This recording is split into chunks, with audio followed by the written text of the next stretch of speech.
देशाची आर्थिक राजधानी व महाराष्ट्र राज्याची राजधानी असलेल्या मुंबईतील सर्वात हाय प्रोफाईल मल्टीकल्चरल मतदारसंघाचं प्रतिनिधित्व माझ्यासारख्या एका सामान्य कोकणी माणसाला मिळालं, हा माझा नव्हे तर समस्त सावंतवाडीकरांचा सन्मान आहे. कारण आम्ही कोकणी माणूस सर्वांना साथ देतो. माझ्या आणि माझ्या कुटुंबाच्या यशात सावंतवाडी आणि सिंधुदुर्ग जिल्ह्याचा मौलिक वाटा आहे. यामुळे या कोकणच्या विकासासाठी मी सदैव तत्पर असेन. येणाऱ्या काळात कोकण हे महाराष्ट्राच्या विकासाचं गेटवे असेल, असा विश्वास महाराष्ट्र विधानसभेचे अध्यक्ष ॲडव्होकेट राहुल नार्वेकर यांनी सावंतवाडी येथे दिला. सिंधुदुर्ग जिल्हा प्रेस क्लबच्या वार्षिक पुरस्कार वितरण सोहळ्यात सावंतवाडीतील काजी शहाबुद्दीन हॉलमध्ये विधानसभा अध्यक्ष नार्वेकर बोलत होते. या सोहळ्याला उपस्थित पत्रकारांना त्यांनी संबोधित केले.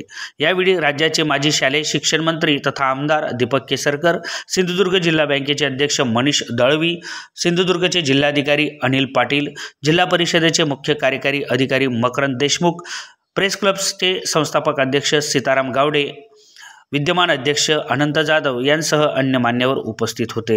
महाराष्ट्रावर जेव्हा जेव्हा संकट येतं तेव्हा कोकणी माणूस नेहमीच पुढे असतो, असेही यावेळी ॲडव्होकेट नार्वेकर म्हणाले. कोकण ही आद्य पत्रकार बाळशास्त्री जांभेकरांची भूमी. त्यांनी तो पत्रकारितेचा वसा जपला. त्यांचा आदर्श जपत त्यांचा वसा आणि वारसा चालवण्याचं काम कोकणातील पत्रकार नेहमीच करत आले आहेत. त्यामुळे मला कोकणातील पत्रकारांचा सार्थ अभिमान आहे, असाही विश्वास त्यांनी व्यक्त केला. यावेळी सावंतवाडीचे सुपुत्र ॲडव्होकेट राहुल नार्वेकर यांची विधानसभा अध्यक्ष म्हणून निवड झाली म्हणून प्रेस क्लबच्या वतीने आमदार दीपक केसरकर यांच्या शुभ हस्ते मानपत्र देऊन नागरी सत्कार करण्यात आला. यावेळी सिंधुदुर्ग प्रेस क्लब भूषण पुरस्कार, पत्रकार Rupesh Hirab, press club digital media पुरस्कार आनंद धोंड, प्रेस क्लब युवा पत्रकार पुरस्कार दोडामार्ग येथील प्रतीक राणे, तर प्रेस क्लबच्या वतीने कर्मचारी संघटना पुरस्कार गुरुनाथ कदम यांना मान्यवरांच्या हस्ते देण्यात आला. तसेच दैनिक सकाळचे उपसंपादक शिवप्रसाद देसाई व कोकण लाईव्हचे संपादक सीताराम गावडे यांचाही यावेळी प्रेस क्लबतर्फे विशेष सन्मान करण्यात आला.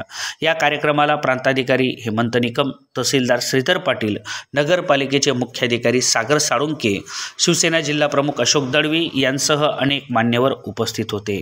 कार्यक्रमाचे सूत्रसंचलन प्राध्यापक रुपेश पाटील यांनी केले, तर प्रास्ताविक अनंत जाधव यांनी केले. शेवटी उपस्थितांचे आभार राकेश परब यांनी मानले.